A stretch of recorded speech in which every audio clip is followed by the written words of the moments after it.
Good evening दोस्तों। मेरे एक व्यूअर्स ने मुझे कमेंट किया था कि जैसे कि हम वोल्ट मीटर के जरिए वोल्टेज को मेजर करते हैं और एमीटर के जरिए जैसे हम करंट को मेजर करते हैं, तो उसी तरह क्या हम वोल्ट मीटर का इस्तेमाल करके करंट को मेजर कर सकते हैं अगर हमारे पास एमीटर नहीं है। अगर करंट मेजर करने के लिए हमारे पास एमीटर नहीं है तो उस वक्त क्या हम वोल्ट मीटर का इस्तेमाल करके किसी भी सर्किट का करंट मेजर कर सकते हैं, येस या नो। तो इसके बारे में वीडियो बनाने के लिए उन्होंने मुझे कॉमेंट किया था, तो इसलिए आज मैं ये वीडियो बना रहा हूँ। तो दोस्तों अगर हम बात करें इसका आंसर की, तो यहाँ पर जो आंसर निकल के आता है वो होता है आपका यस एंड नो। ठीक है, यहाँ पर जो आंसर आता है यस भी आता है, नो भी आता है, यानी कि हम वोल्ट मीटर का इस्तेमाल करके किसी भी सर्किट में हम करंट को मेजर कर सकते हैं। अगर हम बात करें नो की, तो कभी भी हम वोल्ट मीटर का इस्तेमाल करके करंट को मेजर नहीं कर सकते हैं। तो अभी आप कंफ्यूजन हो रहे होंगे कि हम वोल्ट मीटर का इस्तेमाल करके करंट को कैसे मेजर कर सकते हैं, और यहाँ पर जो आंसर आ रहा है वो यस भी आ रहा है और नो भी आ रहा है। तो यहाँ पर आंसर दो कैसे हो रहा है, तो दोस्तों इसी के बारे में आज हम डिटेल्स में बात करने वाले हैं, अच्छे से समझने वाले हैं कि आखिरकार कैसे हम एक वोल्ट मीटर का इस्तेमाल करके करंट को मेजर कर सकते हैं, और अगर हम मेजर नहीं कर सकते हैं कि कुछ केस में, तो वहाँ पर किस वजह से हम करंट को मेजर नहीं कर सकते हैं वोल्ट मीटर का इस्तेमाल करके। अगर आप कुछ नया सीखना चाहते हो, कुछ नया जानना चाहते हो, तो बस इस वीडियो से आखिर तक बने रहिए। अगर आप चैनल पर नए हो और अभी तक हमारे चैनल को सब्सक्राइब नहीं किया है, तो फटाफट से नीचे दिए गए सब्सक्राइब बटन को दबा दीजिए और ऑल नोटिफिकेशन पाने के लिए ऑल नोटिफिकेशन पर जरूर क्लिक कर देना। तो दोस्तों पहले हम नो के बारे में बात कर लेते हैं कि आखिरकार क्यों हम एक वोल्ट मीटर का इस्तेमाल करके करंट को मेजर नहीं कर सकते। तो दोस्तों उससे पहले हमें जानना होगा कि करंट क्या है। दोस्तों करंट क्या होता है कि the amount of electron flow in a particular direction is known as current, यानी कि अगर इलेक्ट्रॉन एक पर्टिकुलर डायरेक्शन में फ्लो हो रहे हैं, ठीक है, तो उसको हम क्या कहते हैं, करंट कहते हैं। ठीक है, तो पर्टिकुलर डायरेक्शन यानी कि वो एक ही रास्ते में वो फ्लो हो रहा है। अगर मान लीजिए ये आपका पॉजिटिव वायर है या आपका नेगेटिव वायर है, तो क्या होता है कि जो इलेक्ट्रॉन है और जो करंट है, ठीक है, जो करंट है ये आपका इस डायरेक्शन में इस तरह से फ्लो करता है, फिर इस तरह से फ्लो करता है और फिर इस तरीके से फ्लो करता है। अगर हमें करंट को मेजर करना है, यानी कि यहाँ पर इस जगह पर जो ये जो फ्लो कर रहा है इस तरीके से, तो कितना अमाउंट ऑफ इलेक्ट्रॉन यहाँ पर फ्लो कर रहा है, यानी कि कितना अमाउंट ऑफ करंट यहाँ पर फ्लो कर रहा है, तो उसको मेजर करने के लिए हमें सिर्फ और सिर्फ इसी पॉइंट पर, जिस पॉइंट पर हमें मेजर करना होगा उसी पॉइंट पर हमें कुछ ऐसा डिवाइस लगाना होगा जिसके जरिए हमें मेजर कर सके कि वहां पर कितने अमाउंट का इलेक्ट्रॉन फ्लो हो रहा है, कितना अमाउंट का वहां पर करंट जो है फ्लो हो रहा है। ठीक है, तो देखिए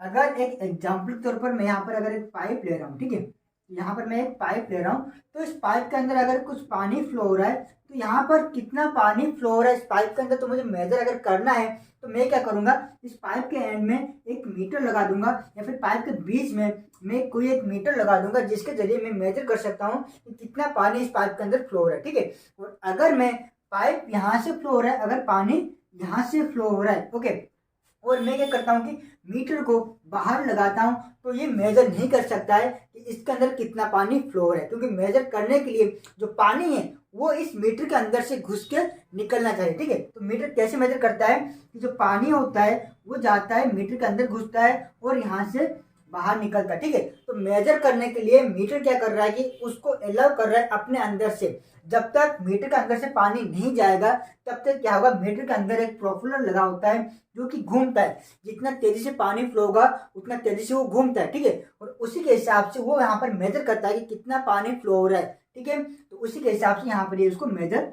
करता है। यानी कि अगर इस पाइप में हमें कितना पानी फ्लो हो रहा है मेजर करने के लिए, हमें इसके बीचों बीच एक ऐसा मीटर लगाना होगा जिसके अंदर से पानी घुस के जा सके और वो हमें मेजर करके बता सके कि कितना पानी यहाँ पर फ्लो हो रहा है। ठीक है, तो उसी तरीके से अगर हमें यहाँ पर करंट को मेजर करना हो कि यहाँ पर कितना करंट फ्लो हो रहा है, तो करंट कहाँ पर फ्लो हो रहा है, करंट इस कंडक्टर में फ्लो हो रहा है। ठीक है, करंट कहाँ पर फ्लो हो रहा है, करंट एक कंडक्टर में फ्लो हो रहा है, इस कंडक्टर से फ्लो हो रहा है, इधर से ऐसे हुए। ठीक है, तो ये एक रोटेशन यहाँ पर कंप्लीट कर रहा है। ठीक है, तो अगर हम यहाँ पर करंट मेजर करना है, तो जिस पॉइंट पर हमें करंट मेजर करना है, तो उसी पॉइंट पर हमें एक ऐसा डिवाइस लगाना होगा, एक ऐसा मीटर लगाना होगा जो कि मेजर कर सकता है कितना अमाउंट ऑफ इलेक्ट्रॉन वहां पर फ्लो हो रहा है, कितना करंट वहां पर फ्लो हो रहा है। ठीक है, तो उसके लिए हम क्या करेंगे, उसके बीचों बीच, कंडक्टर के बीचों बीच हम एक ऐसा मीटर लगा देंगे कि हमने यहाँ पर एक मीटर लगा दिया है और यहाँ पर हमने एक डिवाइस लगा दिया है जिसके अंदर से करंट जो है फ्लो हो रहा है, और फ्लो होने की वजह से हमें यहाँ पर पता चल रहा है कि कितना करंट यहाँ पर फ्लो हो रहा है, ठीक है। लेकिन हमने जो ये डिवाइस यहाँ पर लगाया हुआ है, तो वो एक ऐसा डिवाइस होना चाहिए कि जिसके अंदर से करंट जो है इजीली फ्लो कर सके, ठीक है। अगर हमने यहाँ पर एक ऐसा डिवाइस लगा दिया है जिसका रेजिस्टेंस हाई हो या फिर जिसका इम्पिडेंस हाई हो, तो यहाँ पर क्या होगा, वोल्टेज ड्रॉप ज़्यादा होगा। जितना यहाँ पर करंट जितना ज़्यादा होगा उतना वोल्टेज ड्रॉप यहाँ पर ज़्यादा होगा, ठीक है। तो मान लीजिए यहाँ पर आपका 12 वोल्ट जा रहा है और इसका रेजिस्टेंस कुछ ज़्यादा है, ठीक है। तो यहाँ पर अगर रेजिस्टेंस ज़्यादा है तो उसके हिसाब से यहाँ पर वोल्टेज ड्रॉप भी बढ़ता है, क्योंकि हमें पता है V इक्वल टू क्या होता है, आपका I इंटू R होता है, ठीक है। तो अगर यहाँ पर R इंक्रीज होगा तो आपका वोल्टेज ड्रॉप भी यहाँ पर इंक्रीज होगा, ओके। तो यहाँ पर अगर मैं मान लेता हूँ कि अगर यहाँ पर मेरा 6 वोल्ट यहाँ पर ड्रॉप हो रहा है, ओके, और मैंने जो यहाँ पर लोड ले रखा है इसको चाहिए 12 वोल्ट, लेकिन अभी यहाँ पर कितना आ रहा है, यहाँ पर तो माइनस हो गया, आपका 6 वोल्ट माइनस हो चुका है। यहाँ पर कितना मिलेगा, हमारा सप्लाई था 12 वोल्ट, कितना वोल्ट यहाँ पर ड्रॉप हो चुका है इस मीटर की वजह से 6 वोल्ट, तो हमें कितना वोल्ट मिल रहा है, 6 वोल्ट, ओके। लेकिन हमें इसको कितना चाहिए था, यहाँ पर 12 वोल्ट चाहिए था, लेकिन अभी यहाँ पर कितना मिल रहा है, 6 वोल्ट मिल रहा है। तो वहां पर क्या होगा, आपका जो डिवाइस होगा, जो इंस्ट्रूमेंट आप यहाँ पर आपने कनेक्शन किया होगा, जो लोड यहाँ पर आपने कनेक्शन किया होगा, वो यहाँ पर प्रॉपर वर्क नहीं करेगा, ठीक है। तो उसके लिए हमें क्या करना होगा, जो हम डिवाइस यहाँ पर इस्तेमाल कर रहे हैं करंट को मेजर करने के लिए, हम जो मीटर यहाँ पर इस्तेमाल कर रहे हैं जिसे हम कहते हैं अमीटर, जो करंट को मेजर करता है, तो उसका रेजिस्टेंस, उसका जो इम्पिडेंस होगा वो बहुत ही लो होना चाहिए, लगभग 0 के आसपास होना चाहिए, तभी जाके वो क्या कर सकते हैं, इजीली यहाँ पर करंट को मेजर कर सकता है। और उसको लगाने की वजह से हमारा जो कि लोड है, हमारा जो सर्किट है, वहां पर कोई भी इफेक्ट नहीं पड़ेगा। इसलिए क्या करते हैं कि जितने भी सारा अमीटर होता है तो उन सब का जो कि रेजिस्टेंस होता है वो बहुत ही लो होता है। तो इसलिए जो कि अमीटर का अंदर जो वाइंडिंग होता है वो सिर्फ 4-5 टन ही रखा जाता है और उसको मोटा वायर में बनाया जाता है, ठीक है। तो अभी देखिए, तो जितना भी करंट फ्लो होगा वो इस कंडक्टर के अंदर, यानी कि इसके अंदर जो कॉइल लगा हुआ है उसके अंदर से फ्लो करेगा। और जो कॉइल के अंदर अगर करंट फ्लो हो रहा है, हमें पता है अगर किसी कंडक्टर में करंट फ्लो करता है तो क्या होता है कि इसके चारों ओर एक इलेक्ट्रोमैग्नेटिक फील्ड जनरेट होता है। तो क्या करेगा, जितना ज़्यादा करंट यहाँ पर फ्लो होगा उतना ज़्यादा इलेक्ट्रोमैग्नेटिक फील्ड यहाँ पर जनरेट होगा, और उसी के हिसाब से जो मीटर ये आपको रीडिंग बताएगा कि यहाँ पर इतना करंट फ्लो हो रहा है, ठीक है। तो अगर हम यहाँ पर एक वोल्ट मीटर लगाते हैं, ठीक है, तो अगर हम यहाँ पर एक वोल्ट मीटर लगाते हैं तो ये यहाँ पर करंट को मेजर नहीं कर सकता है। क्यों नहीं कर सकता है, क्योंकि जो वोल्टेज होता है उसको डिजाइन किया जाता है वो सिर्फ वोल्टेज को मेजर करने के लिए। क्योंकि वोल्टेज कहाँ पर मेजर होगा, दो पोटेंशियल डिफरेंस के अंदर हमें वहां पर वोल्टेज मेजर करना होता है। यानी कि अगर हमारे पास एक पॉइंट है, ठीक है, अगर हमारे पास 2 पॉइंट है और एक पॉइंट में आपको मिलता है अगर हाई मिलता है और एक में अगर लो मिलता है, तभी जाके यहाँ पर हम पता लगा सकते हैं कि यहाँ पर पोटेंशियल डिफरेंस कितना है। अगर यहाँ पर है आपका 5 है और यहाँ पर अगर आपका 0 है, तो यहाँ पर कितना होगा, 5 - 0 इज इक्वल आपका यहाँ पर 5 वोल्ट, यानी कि 5 यहाँ पर पोटेंशियल डिफरेंस क्रिएट होता है, ठीक है। अगर यहाँ पर 5 है और अगर यहाँ पर आपका 1 वोल्ट है, ठीक है, इस पॉइंट में अगर आपका 5 वोल्ट है और इस पॉइंट में अगर आपका 1 वोल्ट है, तो यहाँ पर 5 में यहाँ पर क्या होगा, 5 - 1 इज इक्वल यहाँ पर आपका होगा पोटेंशियल डिफरेंस कितना होगा, 4 वोल्ट यहाँ पर निकल करके आता है, ठीक है। तो यानी कि जहाँ पर हमें पोटेंशियल डिफरेंस मेजर करना होगा तो वहाँ पर हमें एक मीटर को 2 पॉइंट में, यानी कि उस सप्लाई के एक्रॉस में हमें कनेक्शन करना होगा, क्योंकि हम यहाँ पर एक पोटेंशियल डिफरेंस को मेजर कर रहे हैं, ठीक है, जो कि हमें सिर्फ और सिर्फ 2 डिफरेंट पॉइंट में हमें मिल सकता है, ओके। तो हमें वोल्ट मीटर किस तरह से लगाना होता है, वोल्ट मीटर को हमें यहाँ पर पैरेलल लगाना होता है। इस हिसाब से क्या किया जाता है कि जो वोल्ट मीटर का जितना भी रेजिस्टेंस होता है उसको हमेशा हाई रखा जाता है, कि जितना वोल्टेज पर हम इसको कनेक्ट कर रहे हैं वो उतना वोल्टेज को सहन कर सके, ठीक है। तो अगर इस वोल्ट मीटर का रेजिस्टेंस और अगर हम बात करें इम्पीडेंस, अगर वो हाई है, तो यहाँ पर अगर हम इसको करंट मेजर करने के लिए अगर हम सीरीज में कनेक्शन कर रहे हैं, क्योंकि हमारा करंट कहाँ पर फ्लो होता है, इस कंडक्टर के अंदर फ्लो कर रहा है, ठीक है। तो हमें जो मीटर लगाना है वो कहाँ पर लगाना है, इस कंडक्टर के बीचों बीच हमें लगाना है, ताकि जो करंट वो इस मीटर के अंदर से घुस के निकल सके, तभी जाके मेजर कर सकते हैं कि यहाँ पर कितना करंट फ्लो हो रहा है, ठीक है। और हमने यहाँ पर कनेक्ट कर रखा है वोल्ट मीटर को, जिसके वजह से इसका रेजिस्टेंस हाई हो चुका है, यहाँ ज़्यादा वोल्टेज ड्रॉप होगा और हमारे लोड के पास कम वोल्टेज आएगा, जिसके हिसाब से यहाँ पर ना तो लोड काम करेगा और ना ही यहाँ पर पर्टिकुलर करंट फ्लो हो सकता है, ठीक है, जिसके वजह से यहाँ पर जो कि वोल्ट मीटर है ये हमें पर्टिकुलर यहाँ पर जो कि अमाउंट ऑफ करंट वो यहाँ पर शो नहीं करेगा, ठीक है। तो ये आपका रीजन होता है कि वोल्ट मीटर से हम करंट को मेजर क्यों नहीं कर सकते। तो अभी हम दूसरे पॉइंट पर चलते हैं कि कैसे हम एक वोल्ट मीटर का इस्तेमाल करके हम करंट को मेजर कर सकते हैं, ठीक है। तो देखिए दोस्तों, हमने तो प्रूव कर दिया है कि हम वोल्ट मीटर का इस्तेमाल करके करंट को कभी भी मेजर नहीं कर सकते हैं, लेकिन अभी जो ट्रिक मैं आपको बताने वाला हूं तो उसके जरिए भी आप करंट को मेजर कर सकते हो। ठीक है, यहाँ पर आपको क्या करना होगा, देखना होगा आपका जो सर्किट है वो यहाँ पर किस तरह का सर्किट है। ठीक है, तो अगर आप यहाँ पर हमारे पास ये एक सर्किट है जहाँ पर एक पावर सप्लाई जो कि 12 वोल्ट का है और यहाँ पर एक लोड लगा हुआ है जो कि RL है, एक 3 ओम्स का यहाँ पर मैंने लोड रेजिस्टेंस ले रखा है। ठीक है, तो यहाँ पर आपको क्या करना होगा, हमें पता है वोल्ट मीटर को हमें कहाँ पर कनेक्शन करना होता है, दो पोटेंशियल डिफरेंस के बीच में। ठीक है, यानी कि हमें पावर सप्लाई के एक्रॉस में उसको कनेक्शन करना होगा या फिर लोड के एक्रॉस में हमें उसको कनेक्शन करना होगा। ठीक है, तो यहाँ पर मुझे मेजर करना होगा कि ये जो लोड है यहाँ पर कितना करंट फ्लो हो रहा है। ठीक है, तो उसके लिए हमें यहाँ पर क्या करना होगा, जो कि अपना वोल्ट मीटर है इसको हमें इस लोड के एक्रॉस पर हमें यहाँ पर इसको कनेक्शन कुछ इस तरीके से कर देना है। ठीक है, तो अभी आप सोच रहे होंगे कि अगर हम इसको इसके एक्रॉस पर कनेक्शन करते हैं तो यहाँ पर तो ये बताएगा कि यहाँ पर कितना वोल्टेज ड्रॉप हो रहा है। ठीक है, यहाँ पर कितना वोल्टेज इसके एक्रॉस पर आ रहा है। ठीक है, तो यहाँ पर हमें वो वोल्टेज दिखाएगा, लेकिन यहाँ पर हम करेंट को कैसे मेजर कर सकते हैं, यहाँ पर हम करेंट को कैसे मेजर कर सकते हैं। देखिए दोस्तों, यहाँ पर एक सिंपल सा तरीके क्या है कि अगर आपको पता है कि आपने जो लोड ले रखा है वो कितना ओम्स का है, तभी जाके ये पॉसिबल है कि आप एक वोल्ट मीटर का इस्तेमाल करके करंट को मेजर कर सकते हो। आपको कुछ नहीं पता है, बस आपको ये जान लेना है कि आपका जो लोड है उसका रेजिस्टेंस कितना है, उसका इम्पिडेंस कितना है, वो आपको पहले निकालना होगा। ठीक है, अगर आपको पता है कि इस लोड का रेजिस्टेंस कितना है, फिर आप एक वोल्ट मीटर का इस्तेमाल करके करंट को मेजर कर सकते हो। ठीक है, तो दोस्तों हमें पता है करंट जो कि I इक्वल टू क्या होता है आपका V डिवाइडेड बाय R।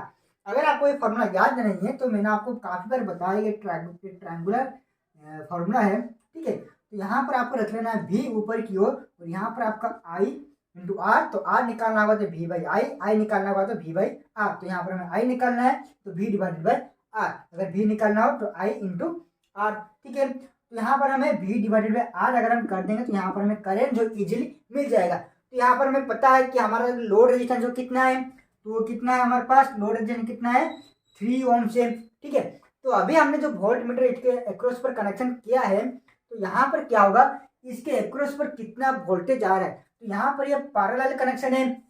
ठीक है, यहाँ पर ये पैरेलल कनेक्शन है, इसका मतलब यहाँ पर जितना वोल्टेज होगा यहाँ पर भी उतना ही वोल्टेज होगा, यहाँ पर भी उतना ही वोल्टेज होगा।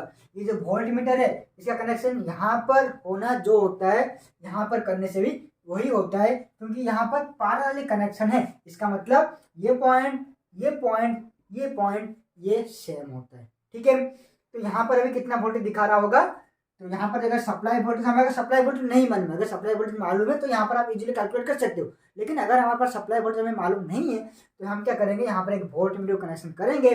ठीक है, तो यहाँ पर हमें वोल्टेज कितना दिखाएगा, अगर यहाँ पर सप्लाई वोल्टेज 12 वोल्ट है तो यहाँ पर हमें 12 वोल्ट दिखाएगा, या फिर कुछ वायर की मदद से कुछ भी यहाँ पर ड्रॉप हो सकता है, 11.9 11.8 कुछ भी दिखा सकता है। तो यहाँ पर हम ले लेते हैं 12 वोल्ट।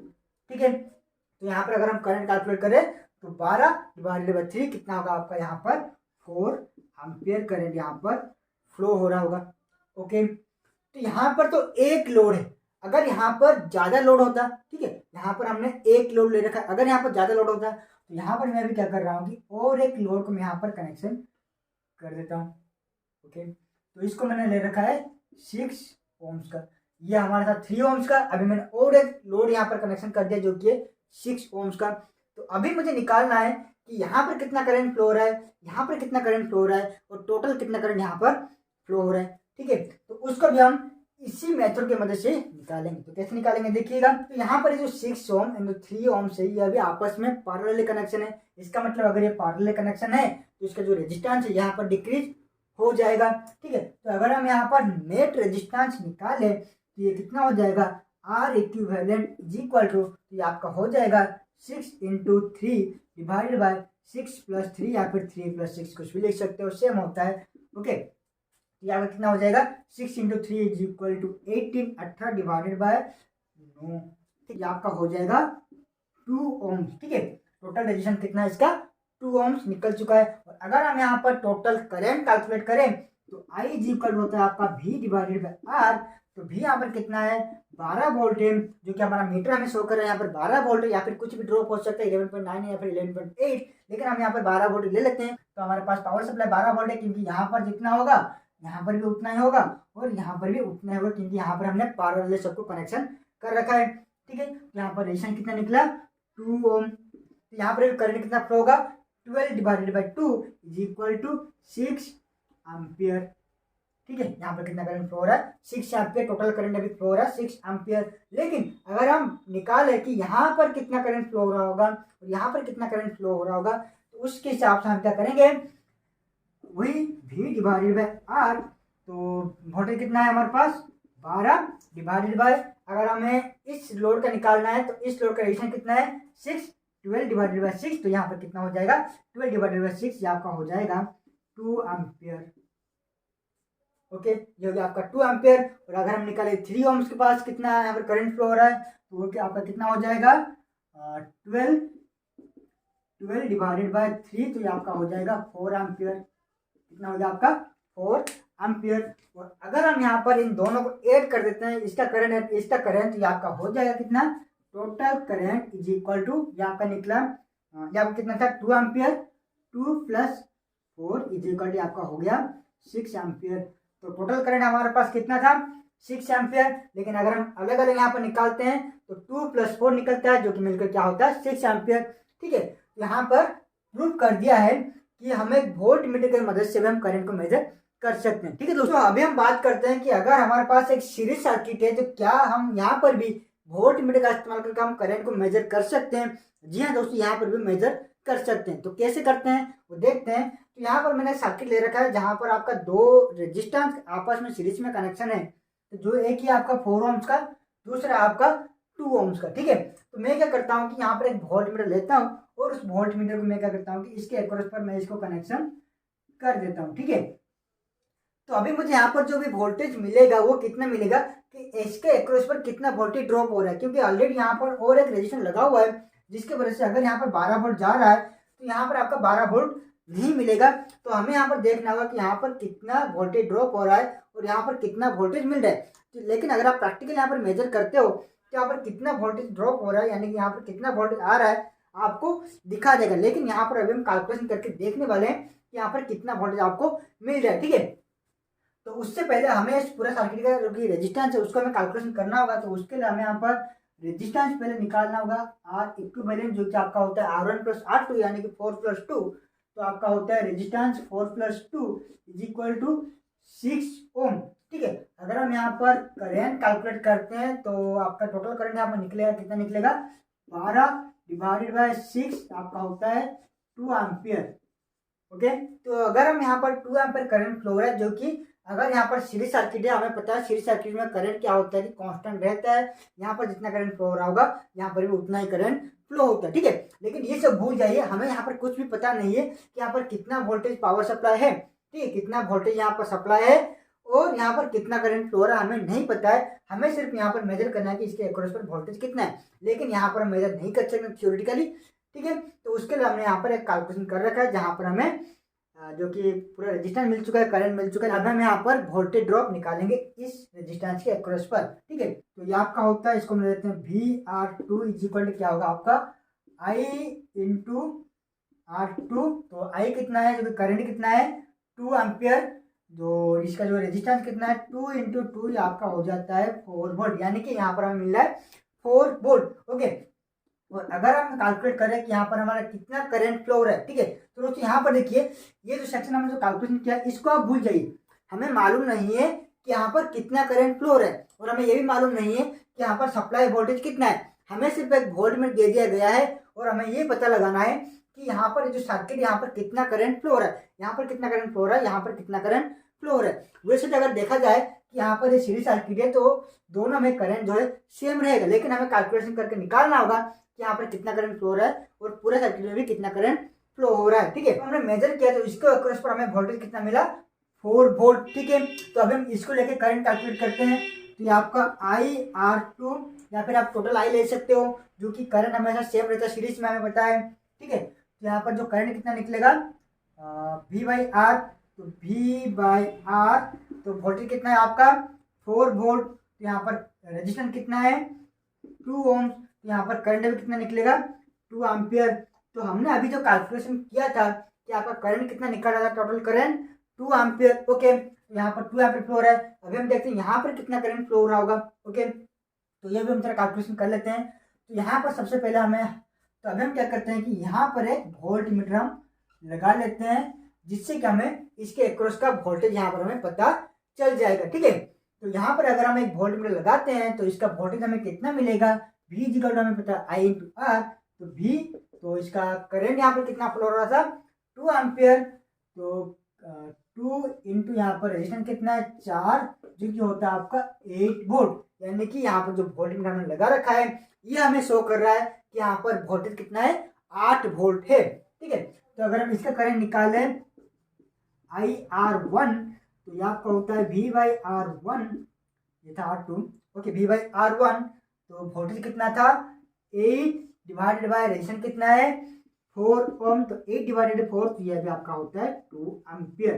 ठीक है, तो देखिए 2 ओम्स पर आपका 2 एम्पियर करंट फ्लो हो रहा है और 4 ओम्स पर भी आपका 2 एम्पियर करंट फ्लो हो रहा है। जैसे कि हम जानते हैं कि सीरीज सर्किट में हमेशा करंट जो होता है कांस्टेंट रहता है, यानी कि अगर यहाँ पर 2 एम्पियर फ्लो हो रहा है तो यहाँ पर आपका 2 एम्पियर ही फ्लो होता होगा। तो हमने देख लिया है कि कैसे हम पैरेलल एंड सीरीज सर्किट में हम वोल्ट मीटर का इस्तेमाल करके करंट को हम फाइंड आउट कर सकते हैं। अगर हमारे पास एमीटर नहीं है और हमें पता है जो लोड रेजिस्टेंस है वो कितने ओम्स का है, तो हम इजीली एक वोल्ट मीटर लेकर के उसका जो रेजिस्टेंस है, उसका जो करंट है, उसको हम यहाँ पर कैलकुलेट कर सकते हैं। अगर दोस्तों आपको मन में कोई भी डाउट है, कोई भी क्वेश्चन इसी तरह से, तो आप मुझे कमेंट कीजिए, मैं उसके बाद वीडियो जरूर बनाऊंगा। तो आज के लिए बस इतना ही, आप फिर मिलते हैं नए वीडियो में कुछ नए ज्ञान के साथ।